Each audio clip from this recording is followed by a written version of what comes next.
So off camera, I went over to the router table and opened up a slot here for our truss rod access through the peg head veneer.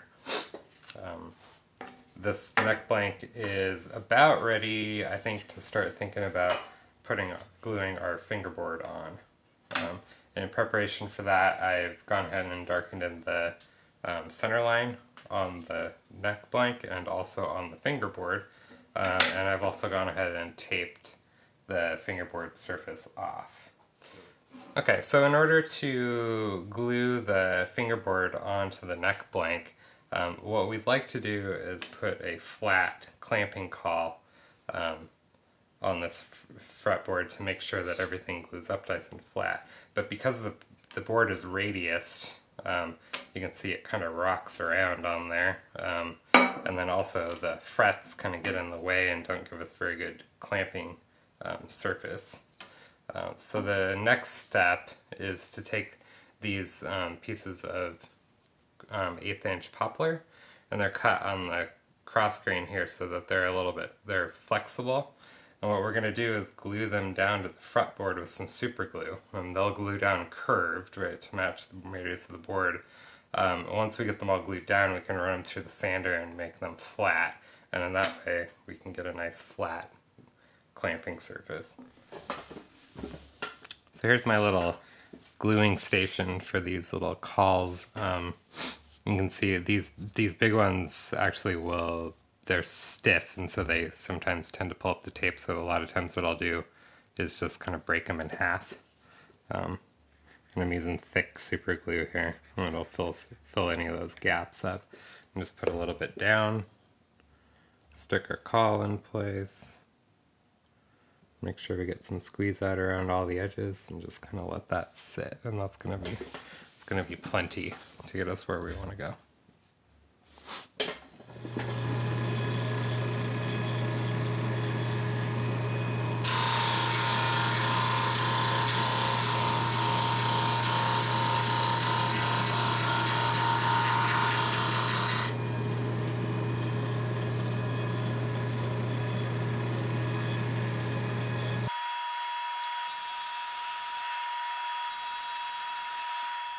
We're getting ready for our glue up here, and I'm just mocking up a couple of things. I've got a clamping caul here that I just ran through the joiner and then double checked, make sure it's absolutely straight, and that looks good. And then the other thing that I did is I made up a little shim here to replicate the width of our neck, or our nut. So it's 3/16. I went ahead and wrapped it in tape and then waxed it, and that should give us a nice spacing there between the fretboard end and the headstock veneer to create this slot for our nut. So then the next thing I want to do, so when we cover this fretboard in glue here and glue it down, it's going to be slippery and it's going to want to slide around, and we don't want that. Okay, so I have a couple of small nails here, and what I want to do is just tack those to the board, nice and solid, not all the way through, obviously. This ebony is pretty tricky to get a nail into. And then what I want to do is trim those off so that they're almost flush, but just sticking out just a hair. And then what that's going to do is I'll flip the board over here and make an impression on the softer mahogany, and when we put the glue on there, it'll keep it from sliding around. Okay, so I think we're ready to do our glue up, and you can see that these nails in the board have locked that right in place, so it's not going to move around on us. Also went ahead and scraped and then blew off these surfaces with my air compressor just to make sure they're nice and clean and dust free.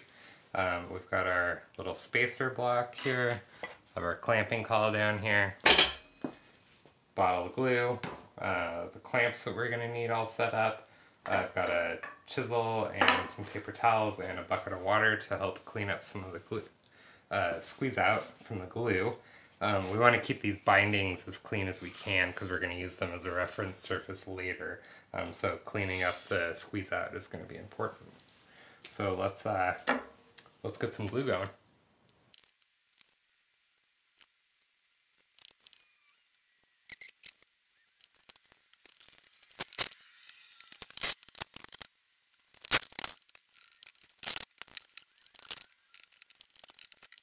And here's our neck all glued up. The glue up went great. Everything looks nice and flat. The center lines match up nicely, both top and bottom. And our little shim fits right in there. So I'm gonna let this sit at least overnight, probably a little bit longer than that, just to give the neck a little chance to adjust to its new situation and kind of even everything out. I also went ahead and scraped all the excess wet glue off of this with a little damp paper towel. So next time we can use this edge of the binding to write a bearing on and cut the rest of the neck blank out to the shape of the fingerboard. Okay, so it's the next morning here, and we got our glue up done last night. I ran ahead and removed the clamping cauls, and you can see we missed or are missing a couple of the blocks because those were glued on, so I had to pull those off. While the blank is still square, I went ahead and took my straight edge here and continued this fretboard edge line all the way down to the bottom of the blank on both sides. That's going to be our neck extension that's going to get glued into the body. I also, again, while the blank is square, I went ahead and trimmed the end here. And then I also spent some time with my headstock template, again getting it centered to the fretboard, gave myself a couple lines, and just gave myself a pencil line traced around the headstock there. And that allowed me to come in with my square here and lay out the tuner hole locations, and so I've got those marked also. So the next step in our process is going to be to go to the bandsaw and remove these two pieces of waste on either side. I'm going to be really careful and cut the neck extension close to the pencil line, but leave myself a little bit of extra room, and we're going to have to go in with a sanding block and shape that out by hand.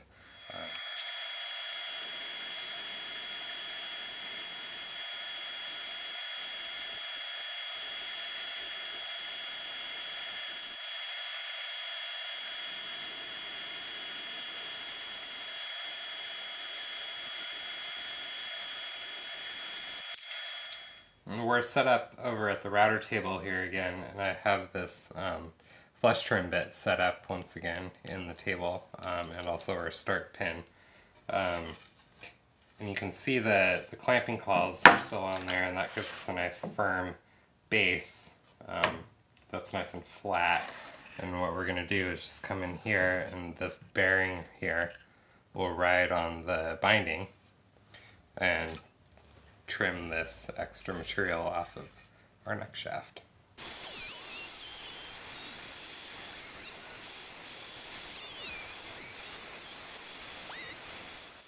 The router did a good job of cleaning up this edge here where it could follow the fretboard, but we still have to deal with the end here where we still have the bandsaw, the rough bandsaw cut. Basically, this wants to be a continuation of the neck in a nice straight plane. So to clean that up, and start with a hand plane here, and it's set on just a fine cut.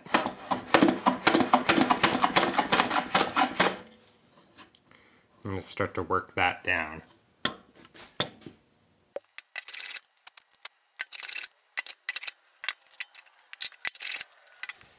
Okay, and we got it down close with the plane, and now I've got this my sanding block set up. nice and square in the table saw here. And I've installed a couple of pieces of tape back this side. So we want to sand here. The tape's going to prevent us from kind of making it wonky down at this end. As we get closer, we can pull the tape and just kind of finesse that in.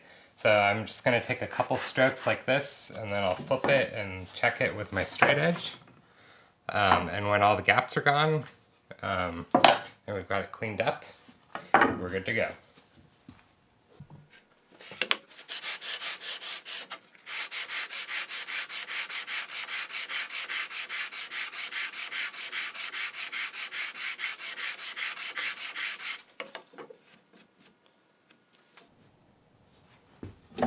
And there we go, I got it all cleaned up and it's nice and flat. And I've also checked it and it's also nice and square. Okay, so next up is figuring out how we're going to cut the peg head shape. So we have our template here. We got to figure out how we're going to attach that. And I think what I'm going to do is I've got a drill bit here chucked up in my drill press. And I've sized that drill bit to just be a little bit bigger than some of these screws that I have.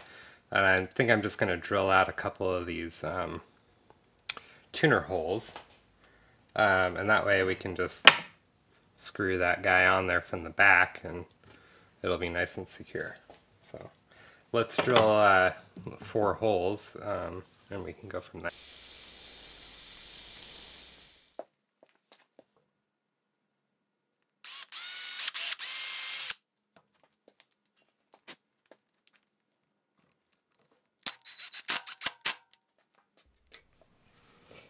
Okay, so I went ahead and trimmed this down with the bandsaw close to our template, and then we're back over here at the router table with the flush trim bit, and we're just going to buzz around this and get it cleaned up.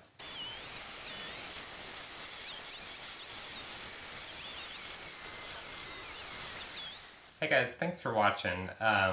If you like this content, make sure you give me a like and subscribe down below. Questions and comments are definitely welcome. Until next time, I'm John, and this is Bonser Musical Instruments. Thanks for watching.